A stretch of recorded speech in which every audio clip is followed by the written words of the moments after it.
Started with 500, on my way to a mil, closed over 100 deals. Can't change us.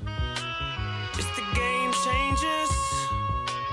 It's the game changers. You want to ask yourself every single day, am I doing everything possible to reach that goal? Don't get too far of yourself. Stay in the moment, stay grounded, and continue to push every single day. Welcome to the Game Changer Podcast. I'm your host, Tahj, and we got a special guest with us today. We got Tahj from PA. How you doing, bro? Good, how you doing, bro? Welcome. Thank you, man. So this is our first podcast together. So let's start from the beginning. Yep. Let's talk about your upbringing. Yes, sir. So I'm from Allentown, Pennsylvania, about an hour away from Philly. Okay. I grew up with, both my parents and older sister. That's good. Yep. A lot of, us don't get to experience that. Right. So how was that growing up? It was good. Both my parents are from St. Vincent, so I'm a first generation American. Both my islands. parents, yeah. Both my parents worked, real hard to keep us in a good neighborhood. My dad was super focused on education, keeping us in check pretty much. Okay. Yep. Did you have any hustles growing up? Yeah, I had a few, bro. So my first hustle was really like flipping cars. Like that was like my first main hustle. The first like legal hustle, you know what I'm saying? Yeah. So my sister actually worked at an auto auction. I had like $1,000 saved up. My dad matched me $1,000, and I grabbed this Nissan Altima for like 2 bands. Sold it for $3,000. That was when I was in high school. So yeah, I know that felt good. yeah, it felt great, bro. Yep. Okay. So did you go to college? I went to college for like 1 semester, and then I dropped out just because I was doing too much. You feel me? Trying to work after school, like it was juggling too much. Yeah. So I went for 1 semester, dropped out, and like in high school, I went to like this vocation school, a technical school. So when I graduated in Pennsylvania, you have to have like an inspection and emissions license. So I graduated with both of those.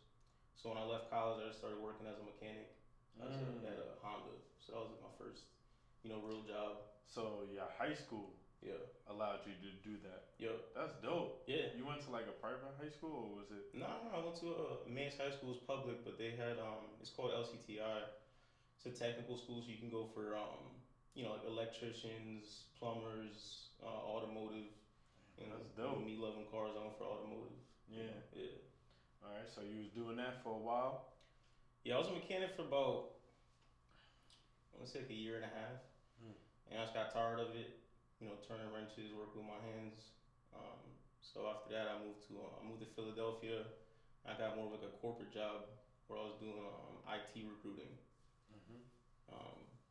So I did that for about 1 year, and then while I was working there, I was explaining to my boy how like I wanted to open a dealership, and he actually plugged me into this old head he knew that had a dealership, and he let me start buying and selling cars under him. So I did that. I started that, and then I ended up quitting my 9-to-5 job to kind of go into that more. Yeah. But it wasn't my own dealership. I was still working under somebody else, but it was kind of just having that time freedom, Okay. So what got you into like real estate? So one of my best friends' older brother, he lived in Philly. He's from Philly, and I would link with him, and that's when Max Maxwell and wholesale first started making some noise. So I would drive for dollars with him. I didn't really know nothing about it, but I was kind of just chilling with him. He would be driving for dollars, and then from there I started doing it myself. I started driving for dollars, just writing down addresses, skip tracing them. I didn't close my first deal for mad long, but how long would you say? So from when I started to when I closed my first deal, bro, it was probably like 10 months, bro. Wow. So I did get one house under contract. This property on Cleveland Street in Philly. It's a pretty funny story. So I had it under contract. Finally, I got a buyer that wanted to go see it. This is like 3 months later, right? So I had it under contract for $17,000. I had it on Facebook for $22,000. The buyer pulls up. So I meet the buyer out there. It was actually right after a Pop Smoke concert. So I pull up. I meet the buyer there. He comes with his like contracting crew, and the crib is gone. So like in Philly, like they be knocking cribs down. You feel me? Like it was a bando. Oh snap! So we got there, bro, and the crib wasn't there. It's just lit. Yeah, and I'm confused. He confused. Like he looking at me crazy. Like he's like the door was on the opposite side. I was like, yeah, bro. Like crib was here, man. It's been a while since I was here. You feel me? Yeah. So yeah, obviously didn't close that deal. But actually, I didn't close my first deal till I actually moved to Florida. So that was 2020 during COVID. So I moved out here, didn't really have anything lined up, but just hopes and dreams that I was gonna, do wholesaling pretty much. Yeah. And then, Trust me, I was in that same situation. Yeah. Moving from New York to Tampa. yeah. So like, all right, so now you're in Tampa. hmm How'd that first deal happen? So I moved down here with a group of guys from up north. So every day we was just hustling, bro. Like we had an office in the crib. We all had our laptops, and we was just banging out calls every day, bro. And then I finally got a lead where he was like, "Yeah, I'm looking to sell." It was like this block house in Royersford, Pennsylvania. Got it under contract for like 85,000, and then we put it on Facebook. Found a buyer for 92,000, and it closed. So that was my first wholesale deal. First 7 deal. bands, I yeah. know that felt good. Felt crazy, bro. So in terms of like from the cars to the real estate, was it like a big transition or it was very similar? I mean, it's all just sales and hustle. You know what I'm saying? Yeah. With cars, it's a little bit different because you're purchasing the asset, right, and then you're selling it for a profit. Whereas with real estate, you're kind of just paying for marketing, essentially. Yeah. So yeah, I mean, it wasn't too much. It wasn't too different, bro. It's just another hustle. You know what I'm saying? Yeah. So after that first deal, got that 7K. Mm-hmm. Now you like, okay, I'm in Tampa, got that first deal. So like, what was your next steps after that? Next steps bro, was just hustling, bro. Just trying to lock up as many deals as possible, and that was when we still had like that team. So we were scaling that at first. Eventually, I went off on my own. Built my own team, but yeah, I mean it's pretty much just putting everything back into marketing and trying to get those numbers up. So it started with 7 and trying to get to 10 grand consistently, 20 grand consistently, 50 grand a month. That was pretty much always the goal, but just a lot of hustle. So in terms of marketing, like what do you do? Like what do you specialize in? So we used to do like back then we was doing SMS. Now it's pretty much just like cold call and PPO. Okay. Basically like Facebook leads, okay. Pay per click, like need to sell my house fast, stuff like that. Yeah. Which is giving you like the best return on investment, would you say? It's probably still cold calling, honestly. Yeah. I think that still brings the most amount of leads. But the PPL, sometimes they'll hit, like, if you catch them as soon as the lead comes in, they're obviously filling out a form that they're looking to sell their property, so it's easier to navigate. With those, what was like your biggest deal with doing that? With PPL or? Yeah. I think let me see. I think my biggest deal was like a couple. yeah. I'll say I think it was like 68,000 was my biggest one. Wow. It was actually innovation.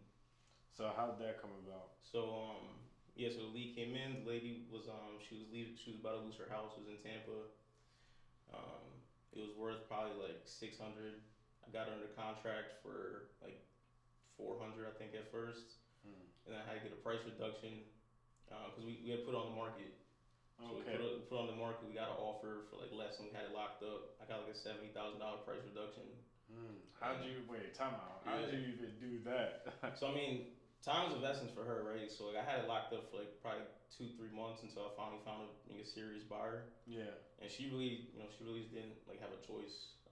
She was in foreclosure, and so like this is pretty much what it is. Like you gonna sell it or you gonna lose your crib, Damn. Yeah. And then how much the buyer came in? So I think the buyer came in at like 420. Buyer came in at 420. I had her under contract. Let me see. Yeah, buyer came in at 420. I had her under contract for 350. Yeah. So. Damn. Well, three something. I ended up making like 68 bands after everything. Yeah. I know that felt good. Yeah, it felt crazy.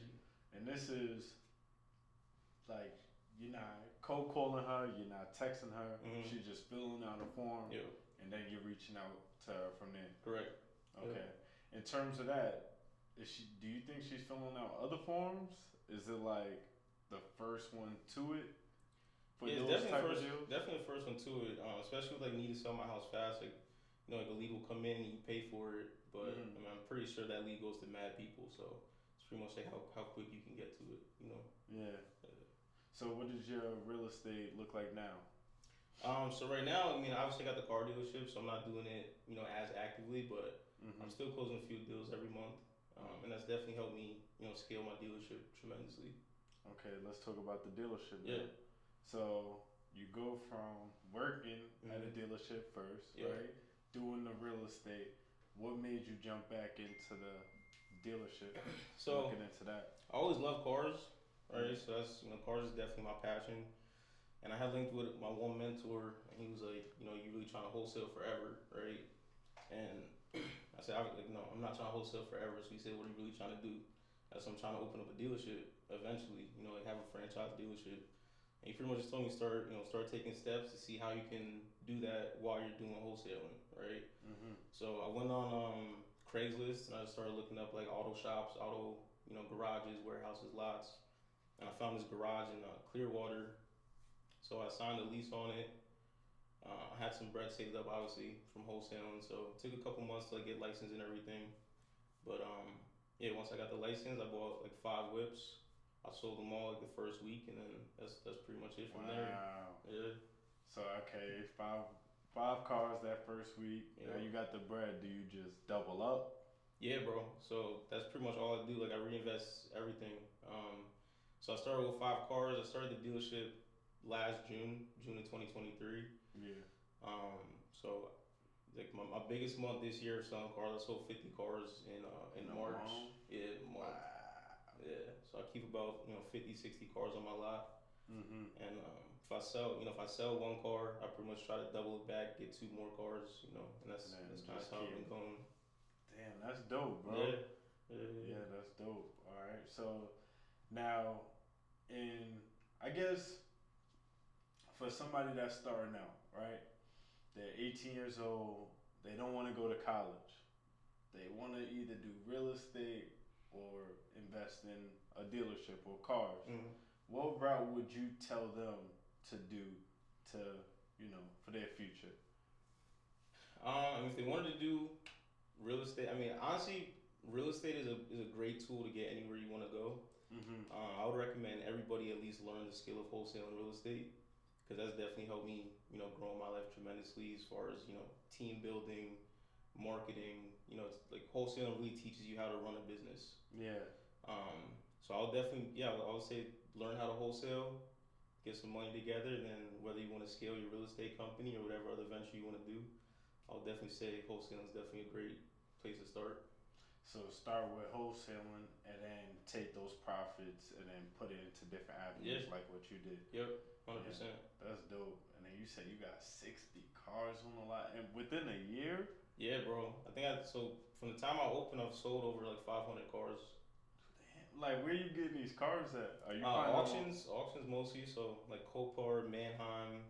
I buy cars off Facebook. Like that's pretty much all I do every day, bro. I'm just hunting for cars. For you cars. Know what I'm saying? Yeah. And you're getting them like for basically wholesale. Yeah. And then, so I get them wholesale, and then I list them like 1,000 under retail. Just I try to do volume, so I try to do speed. Yeah. Like obviously I could crack on every car, but for me it's better just move fast. Yeah. If I can make 5 bands off one car, I'd rather make 3 quickly and keep it moving. You know what I'm saying?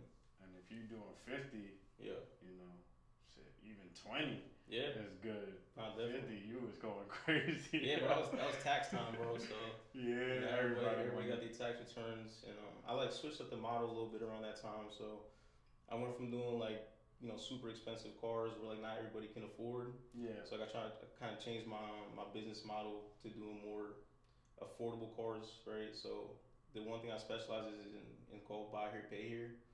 So what's that? Pretty much if your credit's shot and you can't like go to the bank to get a car, or if you're self-employed, I'll pretty much approve you just based off of like pay stubs. Just as long as you prove you have income, you have a driver's license and insurance, then I'll approve you. So now in terms of that, are they paying cash or are you doing financing? I'm financing, so I'm pretty much the bank.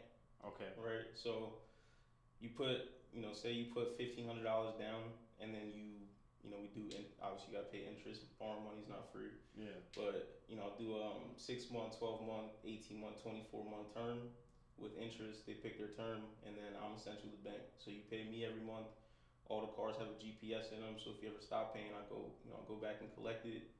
And then I partner with banks, bigger banks, so I can sell these contracts for like 70 to 80%, depending on the lead. So they pretty much cash me out on what the loan is worth, 70 to 80%, or I can hold it and just collect that residual monthly payment every month. Which strategy do you feel like is the best result? Like, it's all the best result, man. So it really just depends. So on those more expensive cars, like trucks, Escalades, I bought in a truck before, a Chevy Silverado. I paid like 15 grand for it, and then the very next day I sold it for 23 grand. That dude, he's already pre-approved with Suncoast.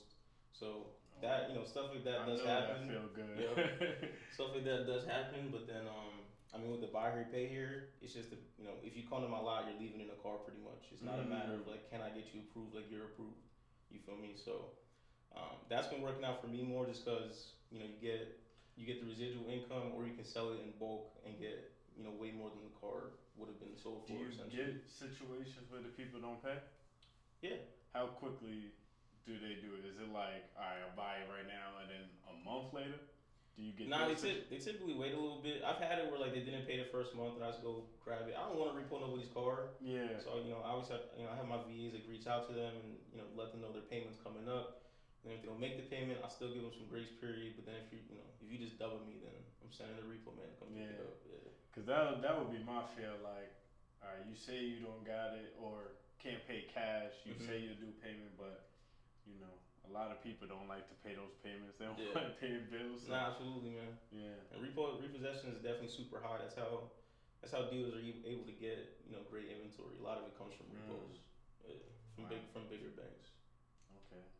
So, any last words you have for the viewers? Nah, man. I mean, if you're somebody that's going after entrepreneurship, I just say just get started. Just take action.